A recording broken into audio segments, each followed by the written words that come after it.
This channel does not promote any violent, harmful, or illegal activities. All content provided by this channel is meant for an educational purpose only.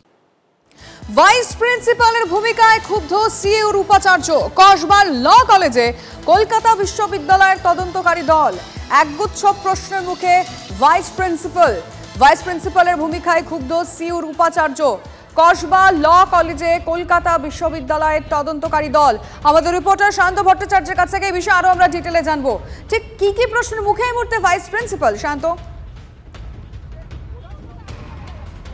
দেখো, কলকাতা বিশ্ববিদ্যালয়ের তথ্য অনুসন্ধানকারী দল অর্থাৎ fact finding team তারা কিন্তু 11টা নাগাদ এই সাউথ ক্যালকাটা ল কলেজে আসেন এবং পাক্কা 1 ঘন্টা তারা কিন্তু ভাইস প্রিন্সিপাল নয়না চট্টোপাধ্যায়ের সঙ্গে কথা বলেন।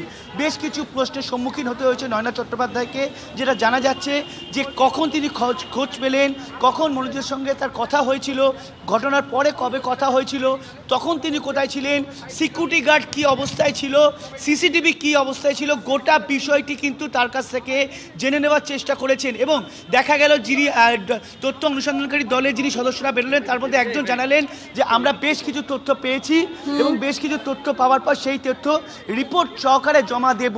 অর্থাৎ নয়না চট্টোপাধ্যায়ের কাছে একাধিক প্রশ্ন জিজ্ঞাসা করা হয়েছিল, সেই উত্তর পাওয়ার পরই কিন্তু তারা সেটা রিপোর্ট সহকারে তৈরি করবেন এবং সেটা জমা দেবেন। 5 জনের টিম এসেছিল, 5 জনের মুখোমুখি হন নয়না চট্টোপাধ্যায়। প্রথমে নয়না চট্টোপাধ্যায়কে নিয়ে একজন তথ্য অনুসন্ধানকারী দলের সদস্য বেরিয়ে যান, পরবর্তীকালে আরও 3 জন বেরিয়ে যান এবং তাদের মধ্যে তারা কিন্তু একটা কথা বলে গেলেন যে আমরা নয়না চট্টোপাধ্যায়কে যা জানা জেনে নিয়েছি সেটা রিপোর্ট সহকারে তৈরি করব। অর্থাৎ সিসিটিভি থেকে সিকিউরিটি গার্ড নিয়ে একাধিক যে ত্রুটির অভিযোগ উঠে এসেছে সেগুলো কি সেই বিষয়ে কিন্তু নয়না চট্টোপাধ্যায়কে প্রশ্নের সম্মুখীন হতে হয়েছে।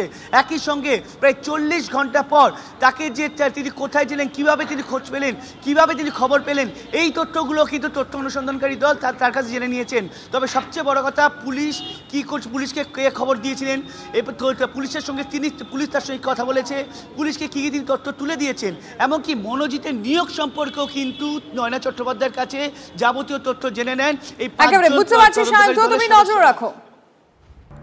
পুলিশ ও নবান্নের উপর চাপ বাড়িয়ে হাইকোর্টে সুকান্ত মজুমদার। পুলিশের বিরুদ্ধে অতি সক্রিয়তার অভিযোগে মামলা সুকান্তর।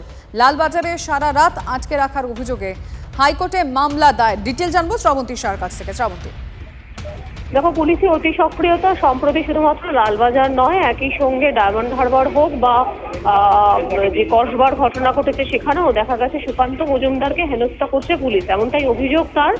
কেন বারবার তাকে হেনস্থা করা হচ্ছে? বিরোধী দলের জন্যই কি তিনি এরকম ভাবে হেনস্থার মুখে পড়ছেন?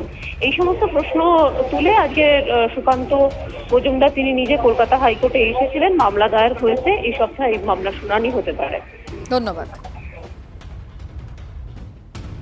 এই যে বারবার পুলিশের ওভার অ্যাকশন, আমার ফ্রি মুভমেন্টকে আটকানো, ফান্ডামেন্টাল যে রাইট একজন নাগরিক হিসেবে আমার, সেই ফান্ডামেন্টাল রাইটকে বারবার মানে সেটাকে নষ্ট করা হচ্ছে, সেটাকে ধ্বংস করা হচ্ছে, ফান্ডামেন্টাল রাইটকে থেকে আমাকে বঞ্চিত করা হচ্ছে।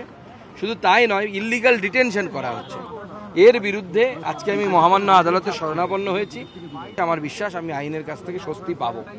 এই যে পুলিশের ইললিগাল ডিটেনশন, এই ডিটেনশন বন্ধ হওয়া উচিত, তাহলে তো গণতান্ত্রিক আন্দোলনই হবে না। এই পুলিশের নীতি অনুসারে বা মমতা বন্দ্যোপাধ্যায়ের নির্দেশে এই পুলিশ যে কাজ করছে সেই অনুসারে তো মমতা বন্দ্যোপাধ্যায় যখন অনশনে বসেছিলেন সিঙ্গুরে, প্রথম দিনই তাকে তুলে দেওয়া উচিত ছিল। নিজের বেলা আপনি একরকম আইন ভাববেন বা মনে করবেন, আর অন্যদের বেলা সেই আইন আপনি মানবেন না, এটা তো চলতে পারে না। বজবজে আক্রান্ত সুকান্ত মজুমদার। স্বরাষ্ট্র মন্ত্রকের কাছে রিপোর্ট তলব লোকসভার সচিবালয়। ঠিক কি ঘটেছিল 19শে জুন? 15 দিনের মধ্যে রিপোর্ট তলব লোকসভার। ঘটনা নিয়ে রাজ্যের কাছে রিপোর্ট চাইল স্বরাষ্ট্র মন্ত্রক। 20 জুন সুকান্ত স্বাধিকার ভঙ্গের প্রস্তাব আনেন।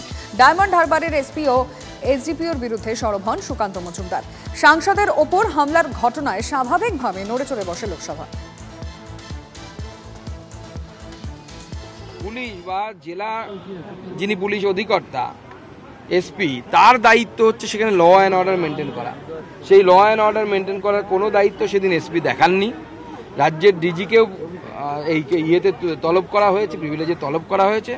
তারা আগামী দিনে প্রিভিলেজের উত্তর দেবে, না কোর্টে আসবে। আগামী দিনে বিগত দিনে আমি দেখেছি আমার একটা প্রিভিলেজ মোশনে ভয় পেয়ে রাজ্য পুলিশ কোর্টের শরণাপন্ন হয়েছিল।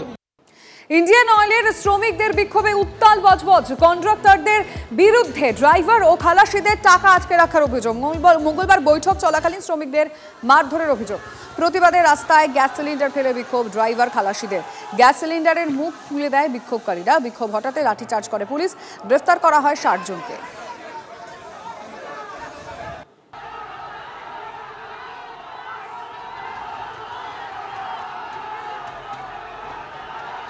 বজবজে ইন্ডিয়ান অয়েলের বটলিং প্লান্টে শ্রমিক বিক্ষোভ। ডায়মন্ড হারবার মডেল বলে কটাক্ষ শুভেন্দুর। তৃণমূলের সিন্ডিকেট রাজের কারণেই বটলিং প্লান্টে শ্রমিক বিক্ষোভ। গতকাল সাধারণ মানুষকে বিপদে ফেলে চলেছে বিক্ষোভ। বিপজ্জনকভাবে খুলে দেওয়া হয়েছে গ্যাস সিলিন্ডারের মুখ। যে কোনো মুহূর্তে বিশাল আগুনের গ্রাসে চলে যেতে পারত গোটা এলাকা। এটা কোনো সুশাসন নয়, মানুষের জীবন বাজি রেখে ক্ষমতা দখলের খেলা চলছে। সোশ্যাল মিডিয়ায় পোস্ট শুভেন্দু অধিকারীর।